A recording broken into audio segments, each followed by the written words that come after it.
이 사람을 살리는 사람이 있습니다. 그리고 사람을 죽이는 사람이 있거든요. 예를 들면 이런 거죠. 그 의사 중에서도요. 사람을 살리는 의사가 있고 사람을 죽이는 의사가 있습니다. 아이러니하죠. 의사는 다 사람을 살린다고 생각했는데 사람을 살리는 의사는 어떤 의사일까요? 사람을 살리는 의사. 친절한 의사? 나한테 막 상냥한 의사? 아니죠. 내가 가지고 있는 질병이 무엇인지를 정확히 진단하고 그것을 정확히 치료해주는 의사가 사람을 살리는 의사입니다. 제가 이제 아는 사람이 예전에 대학병원을 갔어요. 근데 그 폐에 뭐가 좀 발견돼서 이게 뭐지라고 생각을 했는데 그 의사 선생님이 뭔지 잘 모르겠다. 근데 암은 아니다. 이렇게 말을 했거든요. 근데 그분이 이제 찝찝하잖아요. 찜찜한 거죠, 마음이. 그래서 더 큰 병원을 찾아갔어요. 그랬더니 암이었던 거죠. 그래서 폐암 2기였습니다. 그때 당시에. 그래서 수술하고 항암 치료를 받았죠. 이제 누군지 아시는 분도 계시죠? 저희 가족 중에 한 분이신데. 그러니까 그 의사라는 거, 사람을 살리는 의사라는 것은 무엇이냐면 정확한 기준을 가지고 있는 것이죠. 이 사람이 가지고 있는 질병이 무엇인지 정확히 기준을 가지고 이 사람을 진단할 수 있을 때 우리는 그 사람을 살리는 의사, 그 정확한 기준을 가지고 있지 않을 때에는 사람을 죽이는 의사, 이렇게 말을 할 수 있다라는 것이죠. 목사도 마찬가지입니다. 사람을 살리는 목사가 있고 사람 죽이는 목사가 있습니다. 사람 살리는 목사는 어떤 목사인가? 착한 목사, 말 잘하는 목사, 당연히 아닙니다. 정확한 기준을 가지고 그 기준이 말씀이 되어서 성도님들의 삶을 들여다보는 것, 그것을 그리고 제시해주고 증거할 수 있는 목사, 그것을 우리는 사람을 살리는 목사다. 뭐 이렇게 이야기를 합니다. 그러니까 각자의 자리에서 삶을 다 살아가시죠. 그래서 사람을 살리는 자로 살아가는가, 사람을 죽이는 자로 살아가는가. 그것은 내 안에 확실한 기준이 있는 삶을 살아가는가, 여기에 달려 있다라는 것입니다. 오늘 말씀해 보면요. 우리가 지금 굉장히 길게 다윗과 사울 왕을 계속해서 비교해서 보고 있거든요. 근데 이 두 사람이 하나님께서 세우신 똑같은 왕이었습니다. 근데 한 사람은 사람을 죽이는 왕이었고요. 한 사람은 사람을 살리는 왕이었죠. 사울 왕은 사람을 죽이는 왕이었고요. 다윗은 사람을 살리는 왕이었습니다. 다윗은 왜 사람을 살리는 왕이 될 수 있었을까요? 명확한 기준이 있었죠. 말씀이라는 명확한 기준을 가지고 그 하나님께서 허락하신 백성들을 다스렸다. 그러나 사울 왕은 그 명확한 기준이 없었다라는 것입니다. 그래서 우리가 분명한 기준을 가지고 살 때 우리는 사람을 살리는 삶을 살아가게 된다라는 것이죠. 근데 이런 이야기를 들으면 이런 생각이 들 수 있습니다. 제가 지금 누굴 구하고 살리고 뭐 그런 형편이 아닙니다. 저는 지금 제 목숨 하나 건사하기도 만만치 않은 삶을 살아가고 있습니다. 이런 생각을 하실 수 있는데, 그런데 이게 사실은 사단이 주는 마음이죠. 이게 무슨 말이냐면, 내 목숨 하나 건사하는 것, 여기에 집중하는 것은 이게 채워지지가 않습니다. 이게 사람의 마음. 그러니까 일단은 내가 내 밥벌이 잘 하고 그리고 세상적으로도 조금 성공하고 인정받고 그러면 나눠야지 이런 생각을 가지고 살아갈 수 있는데요. 그렇게 살아가서는 절대로 내가 다른 사람을 살릴 수가 없을 뿐더러 나의 삶도 절대 살아나지 않습니다. 이 이런 생각을 할 수 있죠. 지금은 아직은 그래도 아직은 그게 아닙니다. 이것만 잘 되면 꼭 제가 하나님의 사람으로서 충성되게 살겠습니다. 그런데요, 이제 제가 이제 교회에서 많은 사람들을 봤잖아요, 그동안. 근데 그런 사람들이 많이 있었어요. 그래서 지금 하는 일이 너무 바빠서 그래서 교회 예배는 잠깐 쉬고 전 방학입니다. 근데 이거 일단 이 프로젝트 잘 완성하고 제가 그 다음에 교회에서 더 열심히 봉사하겠습니다. 그런 분들 중에 이제 잘 돼서 교회 나온 사람을 본 적이 없습니다. 오히려 잘 안 돼서 나온 사람들이 있었습니다. 그게 잘 안 돼서. 어, 이게 무엇을 먹을까, 무엇을 입을까 이렇게 계속해서 기도하면서 살아가면요. 내 속 사람의 마음이 절대로 채워지지 않습니다. 왜냐하면 하나님은 우리 사람의 모양을 어떻게 만드셨냐면 하나님의 모양으로 만드셨거든요. 하나님의 모양으로 만드셨다는 것은 무엇이냐면 우리 안에 하나님이 담겨 있다는 거죠. 그러니까 우리를 에, 무한한 존재로 만드셨다는 겁니다. 그래서 그런 말을 보신 적이 한 번쯤은 있을 텐데 사람의 몸에는 우주가 있다 이런 말을 합니다. 근데 이게 고대 철학자들이 되게 많이 했던 말이거든요. 사람의 마음에는 우주가 담겨 있다. 근데 요즘에는 어떤 사람들이 많이 말을 하냐면요. 과학자들이 이 말을 합니다. 사람의 몸에 우주가 담겨 있다. 이거를 과학자들이 말을 합니다. 이것이 맞는 말이죠. 사람의 그 형상에는 그 어떤 육신과 그리고 마음에는 그와 같은 무한함이 담겨 있습니다. 그렇기 때문에 이게 세상의 것으로는 아무리 채워넣으려고 해도 채워지지가 않습니다. 절대. 세상의 것들로 내가 막 계속 때려 부어도 아무리 많이 먹어도 돈을 아무리 많이 벌어도 아무리 큰 권력을 갖고 있어도 이 마음이 채워질 수가 없습니다. 그래서 그것을 성경 속에서 계속 보여주시거든요. 계속. 밑바닥 인생부터 시작해서 제일 높은 권세를 잡은 자까지의 인생들을 쭉 나열해서 보여주시거든요. 성경에서는. 근데 그들의 모든 공통점이 무엇이었냐면 공허함이었습니다. 채워지지 않는 공허함. 그래서 그들이 결국 찾아간 종착점은 두 가지죠. 죽음 아니면 예수 그리스도. 이거였습니다. 이게 그들이 찾을 수밖에 없는, 그리고 우리가 찾을 수밖에 없는 선택지이다라는 것이죠. 그래서 그 교회에서도 그런 분들 되게 많이 봤거든요. 교회에서도 이제 봉사를 열심히 합니다. 막 일을 열심히 하죠. 근데 그러다가 번아웃이 와서 교회에서 갑자기 안 보이는 분들이 생각보다 많습니다. 그런 분들이. 교회에서 신앙생활 열심히 하는 것처럼 보였는데, 근데 이게 교회에서 그 일 자체에 너무 집중해서 그래서 그들의 마음을 채우지 못한. 그러니까 어 세상적으로 채워지지 않는 일들을 세상적인 의미로 채워지지 않자 교회에서 자기의 삶에 어떤 의미를 찾아가려고 열심히 봉사를 했으나 발견하지 못한 거죠. 그래서 교회에서도 이제 겉으로 보면 다 모르거든요. 누가 사실 건강한지는 서로 봤을 때 잘 보이진 않습니다. 근데 이제 그 스스로는 잘 알고 있죠. 내 자신의 그 공허함. 그리고 어쩌면 스스로를 속이면서 신앙생활을 할 수도 있죠. 근데 그런 과정 가운데에 우리가 점검해야 할 것은 무엇이냐면 내 안에 온전한 기준이 있는가? 내 안에 더 정확히는 예수 그리스도가 있는가? 이것을 우리가 스스로 계속해서 확인을 해야 한다. 그렇지 않으면 그러니까 사람을 살리는 것의 그 전제가 뭐냐면요. 내가 먼저는 살아나고 그 내가 살아남을 통하여서 사람이 살아나게 되어진다는 것이거든요. 그러니까 내 삶에 예수 그리스도가 있으면 내가 자연스럽게 살아나게 되어지고 나를 통해서 내 공동체가 살아나게 되어 있습니다. 내 주변 사람들이 살아나게 되어 있다. 그것을 다윗을 통해서 우리에게 말씀하고 계신다라는 것이죠. 그래서 오늘은 이제 두 가지로 그럼 하나님께서 도대체 어떠한 삶의 모양으로 우리의 삶의 기준을 세워가십니까? 이걸 두 가지로 좀 살펴보려고 합니다. 첫 번째는 뭐냐면요. 하나님께서는 우리에게 가라 명령하신 그 자리에서 하나님의 말씀으로 하나님의 자리를 세워가게 하십니다. 우리에게 가라 명하신 그 자리에서 하나님 나라 세우라고 명령하신다. 지금 다윗이 어디 있을지 혹시 기억이 나실까요? 다윗이 어디 있을까요? 헤브론이라는 도시에 있거든요. 근데 2주 전에 2주 전에 제가 헤브론이라는 도시로 다윗이 하나님한테 물어봤죠. 하나님 저 어디로 가야 될까요? 라고 물어봤을 때 하나님께서 헤브론으로 가라 이렇게 명령하셨거든요. 근데 제가 2주 전에 끝나기 직전에 이렇게 말씀드렸죠. 왜 헤브론으로 가라고 말씀하셨는지 다음에 말씀드리겠습니다. 라고 하고 끝났는데 되게 궁금하셨죠?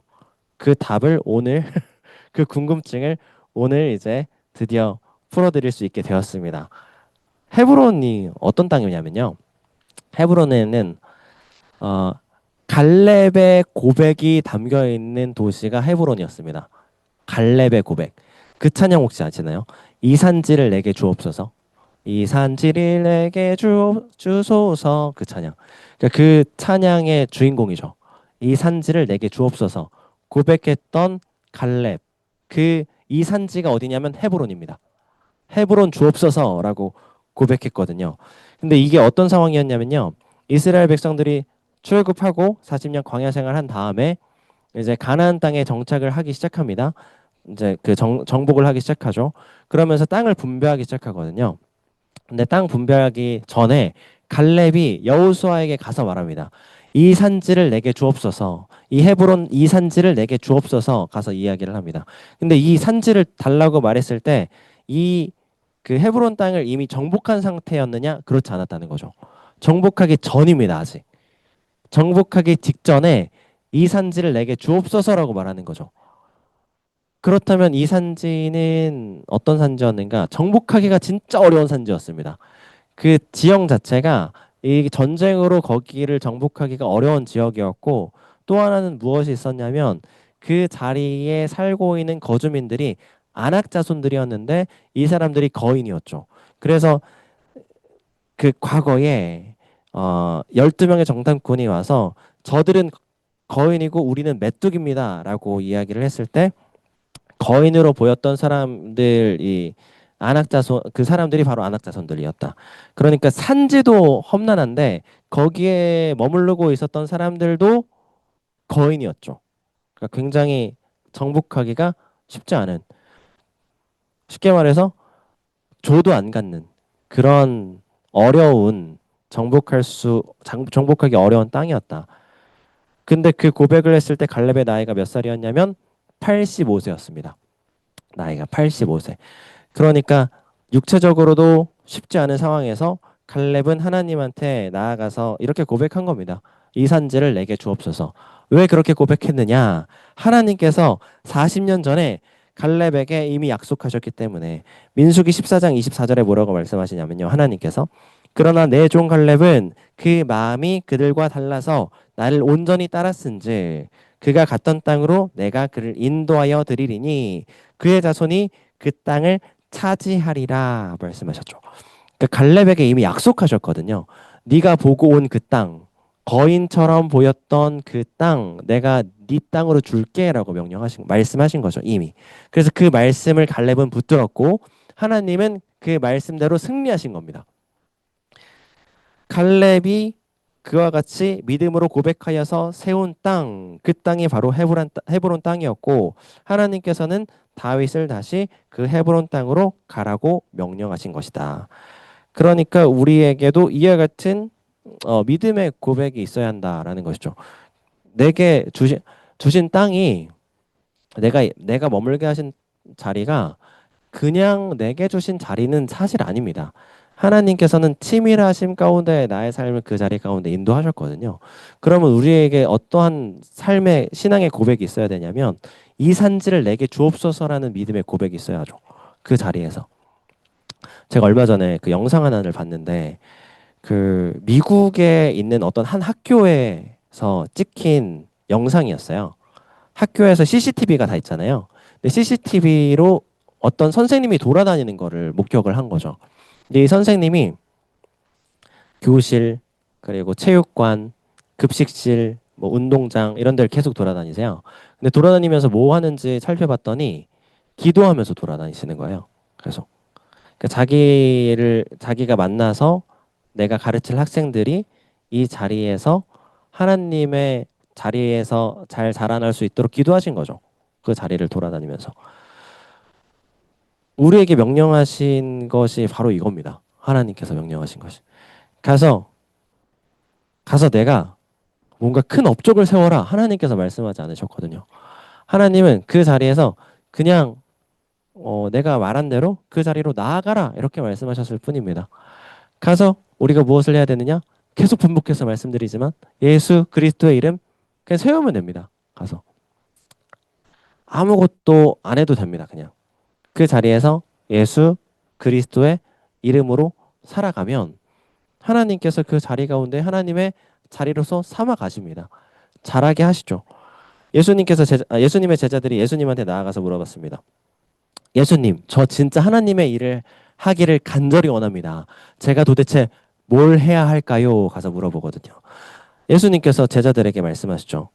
너희들이 할 것은 하나님을 믿는 일 하나뿐이 없다. 말씀하십니다. 요한복음 6장 28절에 제자들이 묻습니다. 우리가 어떻게 하여야 하나님의 일을 하오리까? 예수님께서 말씀하시죠. 하나님께서 보내신 일을 믿는 것, 이것이 하나님의 일이다. 하나님께서 보내신 이인 나 예수 그리스도를 믿으라. 이렇게 말씀하십니다. 내가 있는 자리에서 예수 그리스도를 그냥 선포하십시오. 예수 그리스도의 이름을 세워가시길 바랍니다. 그 땅을 하나님의 땅으로 삼으시고 그 자리에서 나를 살리시고 나의 공동체를 살리실 줄 믿습니다. 그리고 또 하나 두 번째는 무엇이냐면 하나님께서 마땅히 해야 할 것을 보게 하신다라는 것이죠. 마땅히 해야 할 것을 보게 하신다. 내가 하고 싶은 일이 있습니다. 그리고 내가 해야만 하는 일이 있습니다. 근데 이제 내가 어떤 옛날 그 가요의 고백처럼 내 속엔 내가 너무 많아서요. 내 속이 너무 시끄럽죠. 항상. 그래서 우리는 어떤 선택을 하잖아요. 인생에서 어떤 선택을 하면 항상 후회가 남습니다. 어떤 선택을 하면. 왜냐하면 내 속에 내가 너무 많기 때문에. A를 선택하면 B가 아쉽고 B를 선택하면 C가 아쉽습니다. 이게 사람의 연약함이라는 것인데 근데 그때 하나님께서는 우리에게 마땅히 해야 할 일을 알려주신다라는 것이죠. 마땅히 해야 할 일. 그것을 선택해서 하면요. 후회가 남지 않습니다. 하나님께서 나에게 마땅히 알게 하신 일, 해야만 하는 일을 알게 하셨을 때 그것을 하면요. 하고 나서 후회가 남지 않고 내 삶에 아쉬움이 남지 않는다. 그것이 바로 하나님께서 우리에게 주신 일이다라는 것입니다. 오늘 본문 4절에 보면요. 4절에 굉장히 뜬금없는 사람이 한 명 등장합니다. 4장 4절 말씀 한번 같이 읽어보겠습니다. 사울의 아들 요나단에게 다리 저는 아들 하나가 있었으니 이름은 무비보셋이라. 전에 사울과 요나단이 죽은 소식이 이스라엘에서 올 때에 그의 나이가 5살이었는데 그 유모가 안고 도망할 때 급히 도망하다가 아이가 떨어져 절게 되었더라. 다리가 불편한 무비보셋이라는 사울 왕의 아들. 지금 여기에서는 이제 요나단의 아들 뭐 이렇게 이야기를 하고 있는데 이 아들이 갑자기 툭 나오죠. 이야기의 흐름과는 크게 관련 없는. 여기에 안에서의 흐름은 사실 뭐냐면요. 이제는 사울 왕권이 완전히 무너졌다. 이것을 첫 번째로 보여주시는 것이고 두 번째 더 큰 의미가 있는 것은 무엇이냐면 다윗이 앞으로 책임져야 할 그리고 은혜를 흘려보내야 할 사람이 이제 수면 위로 드러나게 하신 것입니다. 무비보셋이라는 그 사람을 다윗에게 보게 하셨다. 그래서 나중에 다윗이 실제로 온 이스라엘의 왕이 되었을 때요. 무비보셋을 부르죠. 그리고 한 식탁에서 사울 왕의 아들이었던 요나단과 동등한 권세를 주고 그 자리에서 함께 식사를 하게 합니다. 약속을 지킨 것이죠. 그 이제 제가 계속 신방 중에 있잖아요. 근데 어제 그 이제 우리 박순자 권사님 가정에서 신방을 했는데 제가 이제 권사님한테 여쭤봤어요. 처음에 교회를 어떻게 나가게 되셨어요? 여쭤봤거든요. 사실 이거는 사실 간증으로 쭉 들으셔야 되는데 제가 다 이야기하기는 너무 시간이 짧고 나중에 한번 자리를 마련해 드리겠습니다. 어, 근데 요약하자면 이겁니다. 그러니까 문제가 있었고 삶에 문제가 있었고 그래서 무엇으로도 해결되지 않자 교회에 무작정 찾아갔다. 그래서 교회에서 그냥 무작정 기도했다. 그런데 삶이 너무 바쁘시니까요. 그 새벽 기도회를 가셨대요. 낮 시간에는 가기가 어렵고 저녁 시간에도 이제 가기가 어려우시니까 교회를 갈 수 있는 시간이 새벽이었던 거죠. 그래서 매일 새벽 기도회 가서 하나님한테 기도했다. 근데 처음에는 이제 뭐 하나님 말씀, 성경 이런 것도 모르고 교회에 대해서도 아무것도 몰랐다. 그래서 아주 제가 감동적인 단어를 하나 들었습니다. 디립다. 아주 디립다 가서 하나님만 붙들었다. 그래서 오늘 설교의 부제는 디립다입니다. 디립다로 제목하려고 했는데 못 알아들으실까봐 제목으로 못했는데 디립다. 그러니까 가서 하나님만 붙든 거죠. 하나님께서 하게 하신 일이 눈앞에 보였고 가서 기도하고 예배한 겁니다. 어, 그 그게 이제 사실 베드로의 신앙과 동일한데요. 베드로도 몰랐습니다. 예수님께서 처음 불렀을 때 아무것도 몰랐죠. 아무리 베드로한테 말씀하셔도 예수님이 말씀하시는 그 내용이 뭔지 이해하지 못했습니다. 베드로는. 근데 굉장히 직관적이었고 눈앞에 예수님이 보이고 예수님 말씀이 보이면 직진했습니다. 그냥 달려들었죠. 그래서 예수님께서 그 바다 위를 걸어가실 때 예수님 저도 걷고 싶습니다. 이런 말도 안 되는 이야기를 하죠. 그래서 그래 와라. 무리를 걷습니다. 그래서 그리고 그 바다에서도 밤새도록 고기를 잡지 못했는데 예수님께서 말씀하시죠. 가서 그물 던져라. 가서 던지죠. 그래서 고기를 건집니다. 베드로의 그 신앙의 정신은 그 신앙의 가치는 어디에 있냐면 말씀 들었을 때 그 말씀을 행동으로 그냥 바로 옮길 수 있는 힘이 있었다. 그렇기 때문에 베드로를 우리는 예수님의 수제자라고 부르는 것이죠. 우리에게도 이와 같은 하나님의 말씀에 대한 반응이 있어야 합니다. 말씀이 들리면 그 말씀이 이해가 되지 않더라도 듣고 반응하는 겁니다. 그 반응이 옳은 반응일지 아닌 반응일지 모릅니다. 왜냐하면 하나님 말씀이 그것이 정답인지 모르니까요. 근데 그 말씀이 들렸을 때 그 말씀으로 반응을 한다. 그럼 그건 분명히 정답이 맞습니다. 왜냐하면 예수님께서 분명히 말씀하셨거든요. 나의 이름으로 무엇이든지 구하라 명령하셨거든요. 그래서 예수님의 이름으로 행하는 그 모든 것들은 정답이 될 수밖에 없습니다. 예수님의 이름으로 행하는 것은 열매가 될 수밖에 없죠. 우리에게 주신 삶에 예수님의 이름을 온전히 바르게 세워가시길 바랍니다.